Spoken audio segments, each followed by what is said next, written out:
아멘. 새벽의 첫날을 깨우신 여러분들을 축복합니다. 처음이 가장 중요하죠.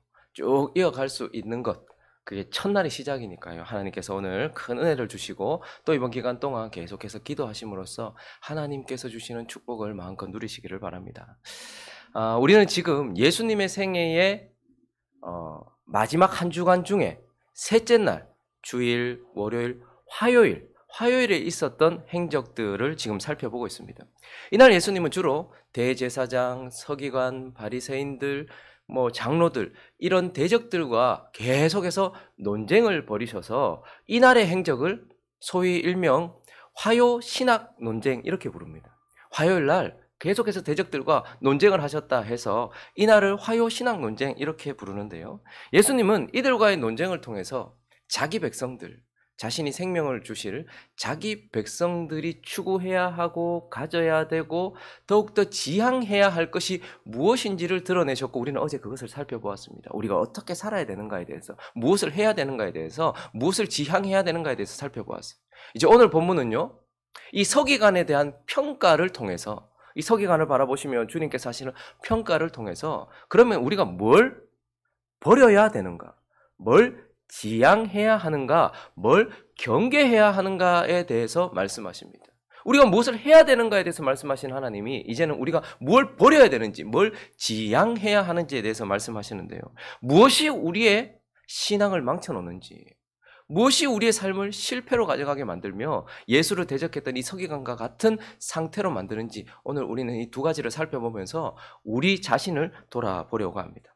그 첫 번째는 바로 지식, 바로 생명 없는 지식.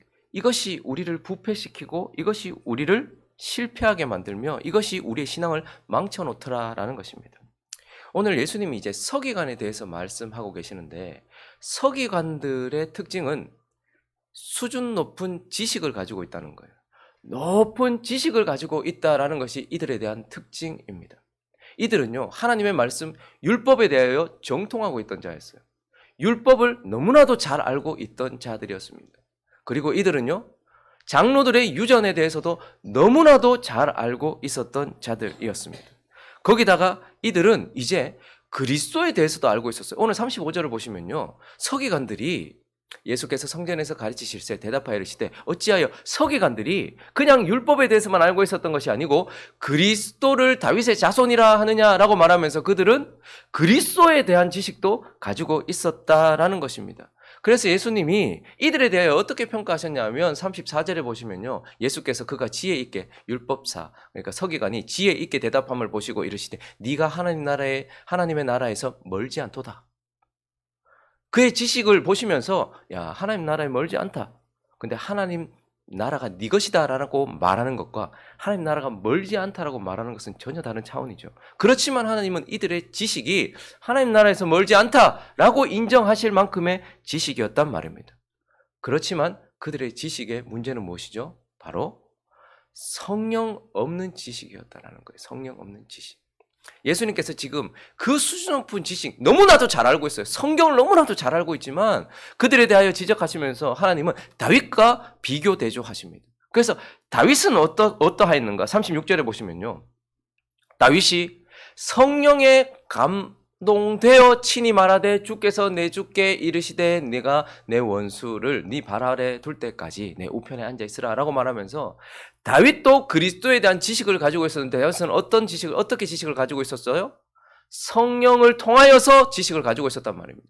성령의 조명을 통하여서 지식을 가지고 있었다라고 말해요. 그러나 35절을 보시면 서기관들은요, 예수께서 성전에서 가르치실 때 대답하여 이르시되 어찌하여 서기관들이 그리스도를 다윗의 자손이라 하느냐? 그들은 단순히 문자적으로 지식을 가지고 있었어요. 그 그리스도? 다윗의 자손 이런 식으로. 12제자 이름? 이런 거. 어디서 난 거? 베들레헴. 이런 식으로 지식을 가지고 있대. 문자적 그대로 가지고 있었고, 인간의 이성으로서 그것을 파악하여서 가지고 있었다라는 말입니다.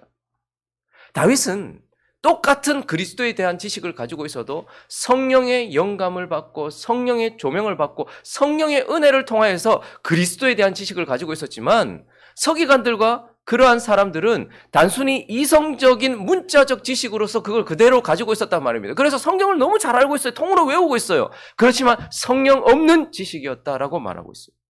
그리고 또한 그들의 지식은요, 경외 없는 지식이었습니다. 다시 37절을 보시면 다윗은요, 성령을 통하여서 그리스도가 메시아가 어떠한 분인가에 대한 지식을 가지고 있었지만 거기서 그치지 않고 다윗이 그리스도를 뭐라 했어요? 뭐라고 했다고요? 주라 하였은즉 어찌 그의 자손이 되겠느냐라고 말하면서 다윗은 단순히 그냥 그리스도에 대한 지식을 성령의 조명을 통해서 그리스도는 저런 분이구나. 그리스도는 이런 분이구나. 단순히 그렇게 가지고 있었던 것이 아니고 그에 대한 경외함을 가지고 있었단 말입니다. 그가 주다. 그리스도는 주다. 나의 혈통적으로는 다윗의 후손으로 오시겠지만 그러나 그는 영원한 하나님이고 그는 영원한 메시아다라는 경외함을 가지고 있었다라는 말입니다. 그런데요, 서기관들은 그리스도에 대해서 알았어요. 그렇지만 그 그리스도에 대한 경외함은 전혀 없었습니다. 마태복음 22장 35절과 36절을 보시면 그 중에 한 율법학사, 지금 오늘의 이 서기관이에요. 마태는 이렇게 기록하고 있습니다. 예수를 시험하여 묻되, 그들은 메시아에 대한 지식을 가지고 있었어요. 바로 앞에 지금 메시아가 있고 그리스도에 대한 지식을 가지고 있고 바로 앞에 지금 그리스도가 있는데, 선생님, 율법 중 어느 계명이 크니까 자신의 지식을 확인하고자, 그러니까 정말 알고 싶어서가 아니고 그리스도를 시험하고 자신의 지식을 드러내고자 하는 마음으로 그리스도에 대한 지식은 있지만 그리스도에 대한 경외는 없는 그러한 모습이었다라는 것입니다. 그래서 이것을 한마디로 말하면 생명 없는 지식이에요. 생명 없는 지식. 성령이 무엇입니까? 성령은 우리의 영을 거듭나게 하는, 우리에게 생명을 주시는 분입니다. 성령은 우리의 생명이에요. 저와 여러분이 성령을 통하여서 다시 생명을 얻었단 말입니다. 죄와 허물로 죽었던 너희를 살리셨도다. 누가 살렸습니까? 성령이 우리 안에 오심으로 우리가 살아났단 말입니다. 성령은 우리의 생명입니다. 영원한 생명입니다. 그래서 그분이 우리를 살리셨고 지금도 성령이 우리 안에 계시기 때문에 저와 여러분은 죽어도 어떻게 해요? 살겠고, 무릇 살아서 주님이 오신다면 영원히 죽지 않는 거죠. 그러니까 저와 여러분에게는 이제 영원한 생명이 있어요. 누가 주신? 성령이 주신. 성령이 우리를 떠나지 않습니다. 그래서 성령이 우리에게 계속해서 생명을 주고 있고 성령은 결국 우리의 생명이란 말입니다. 동시에 경외는 무엇이죠? 많은 사람들이 여호와를 경외하면 좋은 것 얻는다. 여호와를 경외하면 부족함이 없을 것이다. 뭐 좋은 것 얻는다. 이 정도로 생각해요. 그래서 시편 34편에 보시면 9절을 보실까요? 너희 성도들아 여호와를 경외해라. 경외는 그를 경외하는 자에게는 어떻게 한대요? 부족함이 없다. 여호와를 경외하면 부자가 된다 이런 말 안 해요. 부족함이 없다. 만족함 속에서 살아갈 것이다. 그러니까 경외는 이거 여호와를 경외해야 되겠다. 여호와 경외하는 게 좋네. 시편 128편 4절도 보시면 여호와를 경외하는 자는 이같이 뭐요? 복을 얻는다. 이제 부족함이 없는 것을 넘어서서 여호와를 경외하면 복을 얻는구나. 그러니까 여호와를 경외해야 돼. 그런데 이 정도 수준이 아니란 말입니다. 잠언은 여호와를 경외하는 경외가 생명이라고 말합니다. 19장 23절을 보실까요? 여호와를 경외하는 것은 사람으로 뭐에 이르게 한단 말이에요? 생명. 그러니까 경외 곧 생명이란 말이에요. 성령 곧 생명이요. 경외 곧 생명이다. 사람으로 생명에 이르게 하는 것이다 라고 말합니다. 잠언 22장 4절도 보시면요. 겸손, 그리고 여호와를 경외함의 보상. 여호와를 경외하는 것은 재물과 영광과 그리고 뭐예요? 생명이다. 여호와를 경외하는 것, 하나님을 경외하는 것, 그분을 두려워할 줄 아는 것, 그분의 말을 무시하지 않는 것, 이것이 바로 생명이다. 이렇게 말하고 있는 거예요. 잠언 14장 27절도 말씀합니다. 같이 읽어주시겠습니까? 시작.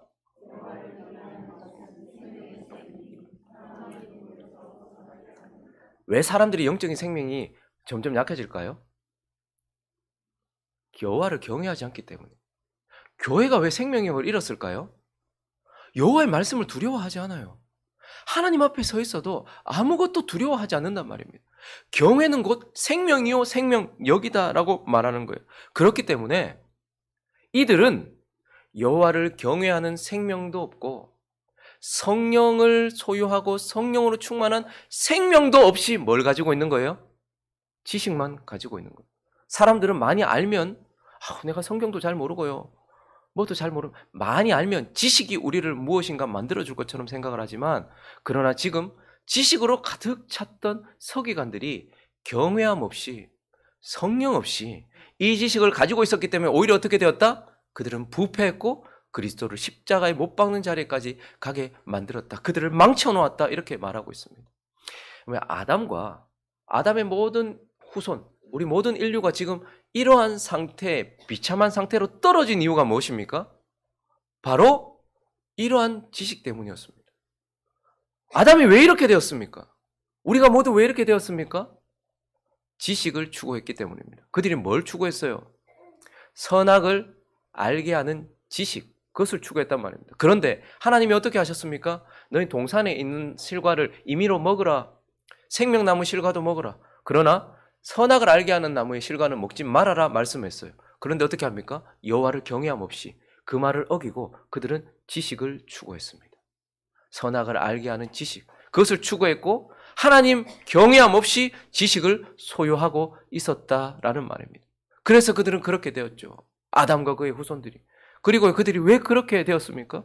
생명나무 실과 없이 생명을 주는 나무 십자가의 실과이신 예수 그리스도와 성령 없이 지식을 추구했단 말입니다. 아담이. 하와가 지식을 추구했어요. 많은 사람들이 아담과 하와가 뭐 더러운 걸 추구한 것처럼 생각을 하는데 아담과 하와가 추구했던 건 딱 하나예요.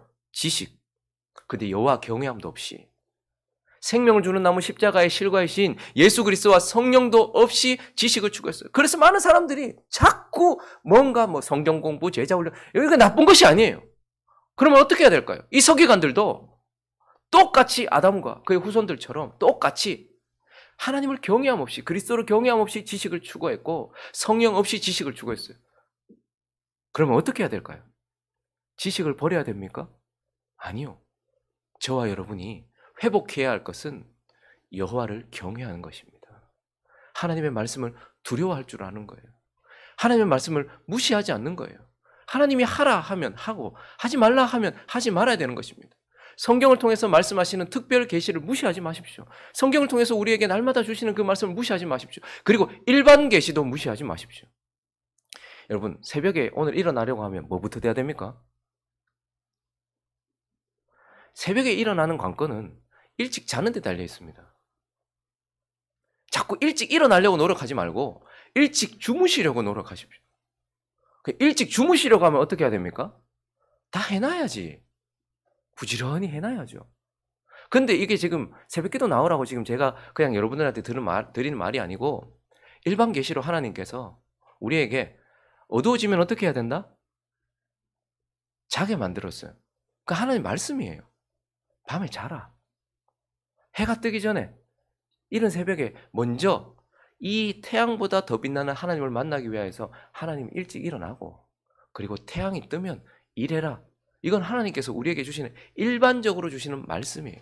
근데 사람들은 하나님의 말씀을 너무 무시합니다. 여호와를 경외할 줄 모릅니다. 창조주이신 하나님을 경외하지 않아요. 구원주이신 하나님의 말씀을 경외하지 않아요.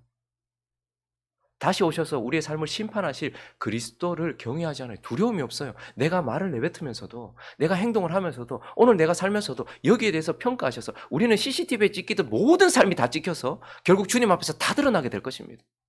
그때에 하나님 앞에서 어떻게 설지에 대한 두려움이 있어야 되는 거죠. 여호와를 지식을 버리라는 말이 아니라 여호와를 경외함을 가지라라고 주님은 우리에게 얘기하고 있어요. 그리고요. 성령을 소유해야 되겠죠. 성령을 구해야 되겠죠. 지식이 아니라 성령을 구해야 된단 말입니다. 성령은 어떻게 얻게 됩니까? 성령은 우리가 주십시오! 한다고 주는 것이 아니라 예수를 믿을 때 우리에게 주어집니다. 그걸 성령 세례라고 합니다. 우리가 내가 죄인인 것을 깨닫고 예수를 믿는 그 순간 하나님이 우리에게 성령을 주세요. 그건 우리가 구하여 얻은 것이 아니고 선물로 주신 것입니다. 근데 이건 단회적이에요. 성령 세례는 계속 있는 것이 아닙니다. 성령 세례는 예수 믿는 그 순간 우리에게 주어지는 거예요. 근데 하나님은 우리에게 성령 세례를 말하지 않고 성령 충만을 구해라라고 말하고 있어요. 한번 예수 믿는 순간 우리에게 성령이 왔다고 끝나는 것이 아니고 너희는 이 성령이 충만하도록 구하라고 말하고 있어요. 충만은 다회적이에요. 계속해서 우리가 추구해야 되는 것이란 말입니다. 그러면 성령 세례는 하나님께서 선물로 주셨지만 성령 충만은요. 우리의 어떠함에 달려 있다는 거예요. 그래서 지식을 버리라는 말이 아니라 성령의 충만함을 가지라라고 말하고 있고, 성령의 충만함을 가지려면 어떻게 해야 됩니까? 성경은 성령을 물로 표현하십니다. 생수, 생명수.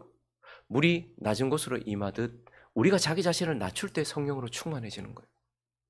성령 충만을 소리친다고 간절히 바란다고 되는 게 아니고, 성령 충만은 성령은 생명수이십니다. 물이 낮은 곳으로 모이듯 저와 여러분이 자신을 낮출 때 그 사람 성령으로 충만한, 교만한 사람은 절대 성령 충만하지 않습니다. 높은 곳에 있는 자들, 자기를 높이는 자들 절대 성령 충만하지 않아요.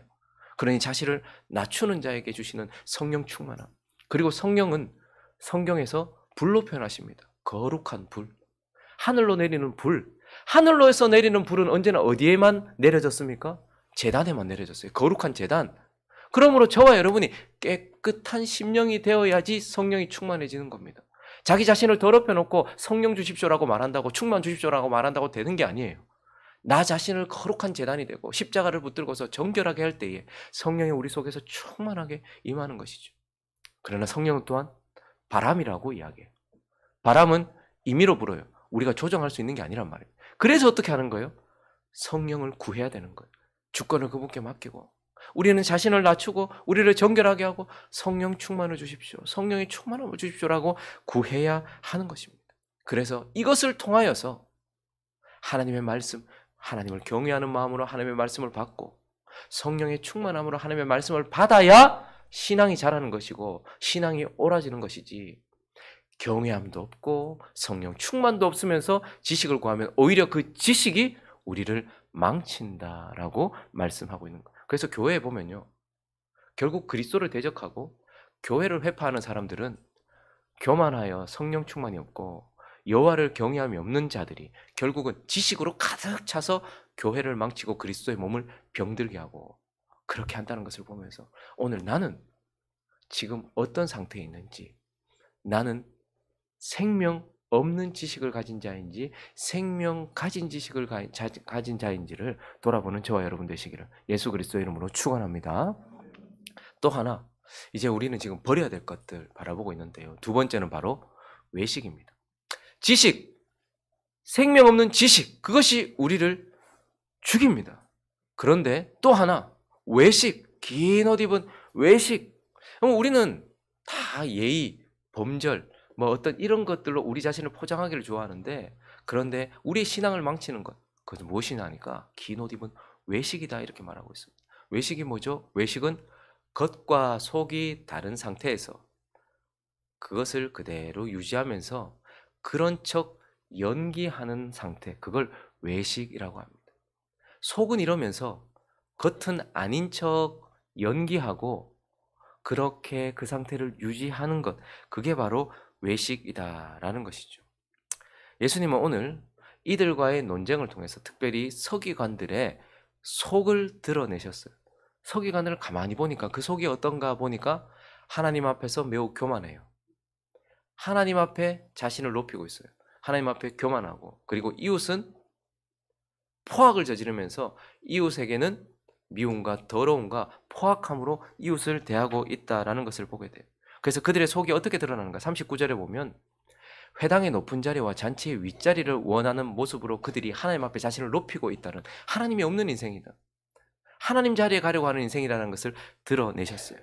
그리고 이어지는 40절은 보면 그들은 과부의 가산을 삼키는 자다라고 말하면서 그들이 이웃 앞에 얼마나 포악한 자인지, 그들이 이웃 앞에 얼마나 더러운 자인지를 거기서 드러내고 있는데, 그들이 이웃에게 얼마나 악을 행하는지를 가장 연약한 존재, 그 과부의 가상까지도 다 쓸어가는 악한 자들이라는 것을 증명하기 위해서 헌금에 대한 이야기를 이어서 하고 있습니다. 그래서 41절에 보면요, 예수께서 헌금함을 대하여 앉으사 무리가 어떻게 헌금함에 돈을 넣는가, 헌금에 대해서, 여러분, 예수님은 우리가 어떻게 헌금하는지 보십니다. 그러니까 우리가 어떻게 사는지도 보시고 내가 사회에서 어떻게 행동하는가, 내가 가족에게 어떻게 행동하는가, 이것도 보시지만 예수님은 우리의 헌금을 어떻게 하는가도 보시거든요. 근데 헌금함에 돈 넣는가를 보실 때 여러 부자들이 헌금하는 거 보니까 많이 넣더라는 거예요.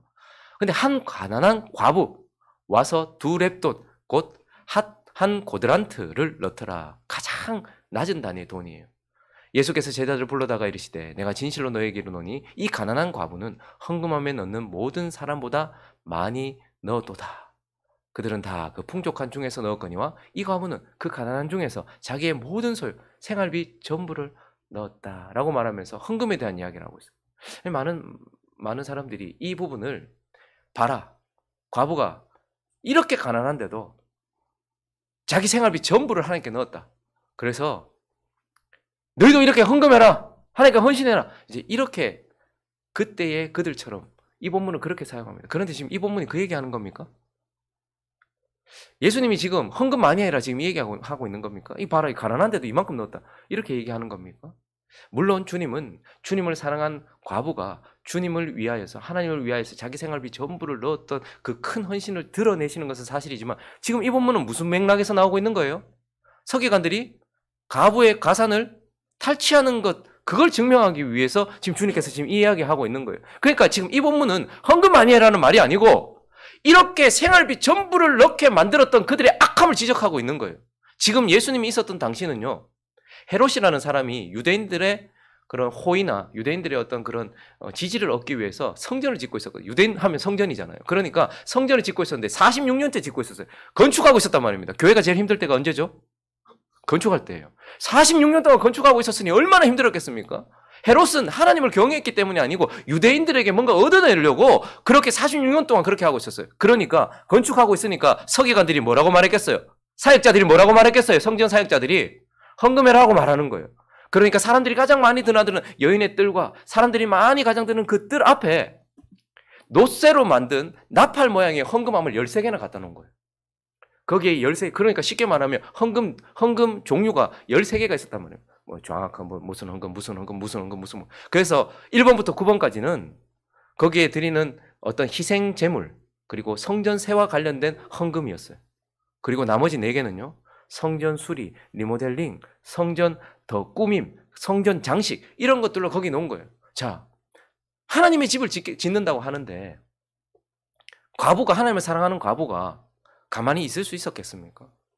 하나님 너무 사랑하니 자기들은 사역자라는 이름으로 손 하나 까딱하지 않으면서 이 하나님을 경외하는 성전도 아닌 헤롯이 짓고 있는 이 성전에 헌금하라고 막 주장을 하고 있었던 거예요. 그러니까 이들은 더럽게도 정말 거룩한 모습으로 과부의 가상까지도 그 두 렙돈, 한 고드란트 그것까지도 끌어낼 정도로 사람들이, 야, 하나님께 헌신하는 사람이 그러는 해야지. 하나님 집을 짓고 있는데 니는 그렇게 하고 있어? 그러면서 고급스럽게 삥을 뜯고 있었다는 거예요. 그 예수님께서 지금 그걸 지적하시면서 그들의 속이 얼마나 더러운지, 그래서 거기에 46년 동안 짓고 있었던 거기서 모인 헌금 가지고 뭐 한 거예요?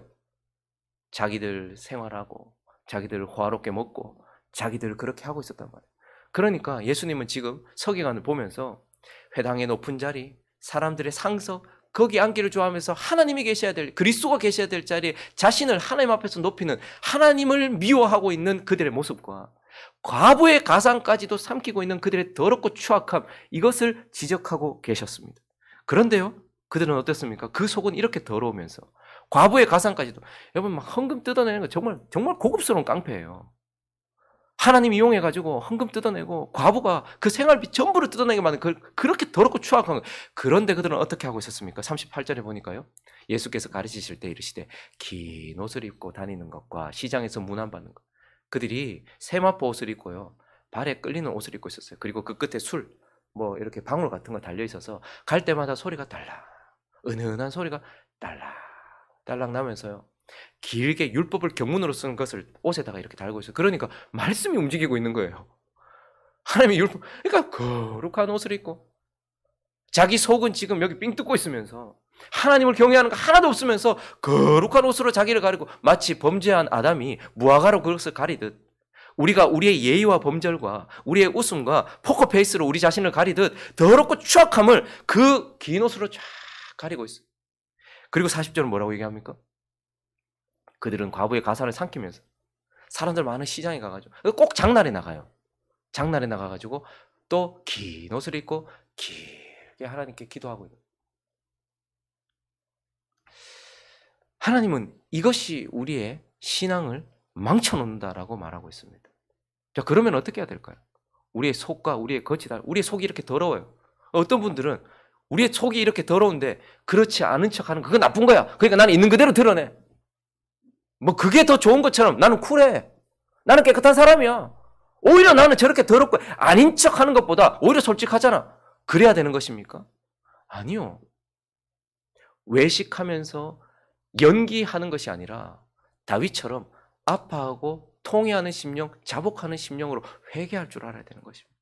그래서요, 그 긴 옷을 찢어야 돼요. 예수께서는 마음을 찢으라 말씀하십니다. 내가 지금 사람들 앞에 보이는 이 모습과 내 속이 다를 때에 아유 나는 막 아닌 척하고 막 외식하는 거 그것도 싫다. 뭐 나 이런 더러운 놈이야. 나 원래 이래. 나 이렇게 생각해. 뭐 사람은 다 그렇지. 사람이 사람이니까. 그걸 드러내는 것도 틀렸고 그렇지 않은 척하려고 정치인들처럼 국민을 생각하는 것도 하나도 없으면서 자꾸 국민 얘기하고 국민이 심판할 것이다 하고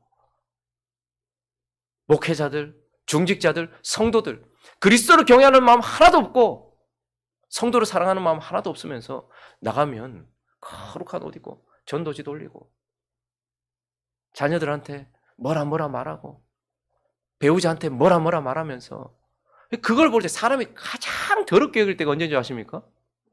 똥이 아니에요. 외식이에요. 사람들이 가장 견디기 힘들어하는 것 외식이에요. 하나님께서 가장 더럽게 여기신 게 뭔지 아십니까? 바로 외식이란 말입니다.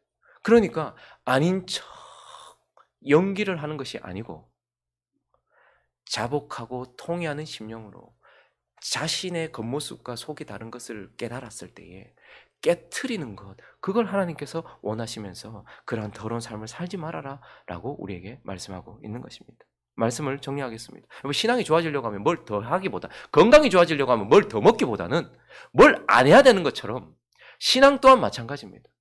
무엇이 우리의 신앙을 망치는가? 놀랍게도 지식, 생명 없는 지식, 하나님을 경외함도 없고 성령도 없는 그 지식 추구가 결국 우리의 신앙을 망쳐놓고 저와 여러분이 그래도 이 정도는 돼야지라고 생각했던 그러한 연기, 그러한 외식, 그러한 예의범절이 오히려 우리의 신앙을 망쳐놓는다는 것을 기억하면서 생명 없는 지식이 아니라 성령의 충만함과 여호와를 경외함으로 말씀을 추구하고 그리고 그렇지 않은 척 연기하는 것이 아니라 그렇게 설 수밖에 없는 자신을 하나님 앞에 깨트리며 회개하며 자복하며 자신의 옷을 찢고 마음을 찢어 하나님 앞에 정결하게 살아가기로 다짐하는 저와 여러분 되시기를 예수 그리스도의 이름으로 축원합니다.